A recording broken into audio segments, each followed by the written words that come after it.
Good morning, everyone. Okay, so just a quick thing. I wanted to show you that I bought some new blades for my Cricut trimmer because the old one had gotten dull. So this is how you actually are supposed to do this, and I didn't know it till I read the directions. So if you'll kind of gently pull the two trimmers apart, pull the two plastic parts apart, flip your trimmer over, you're going to slide. There's two little grooves here, one here, okay?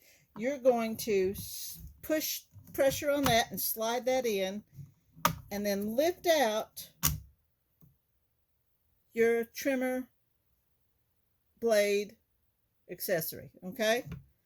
Then once you've done that, you're going to, of course, you'll already have your other one in there. This was a new one, by the way. I was just demonstrating. So you're going to place the grooves. The grooves will match the grooves here on this side. You're going to push down until you feel it lock into place and then slide it back out. Boom. Simple as that. You can also use these for storage of your blades. I probably would forget they're there and order more. Then you flip your trimmer over. You do a little push to get it back in place. Pop, and it's good as new.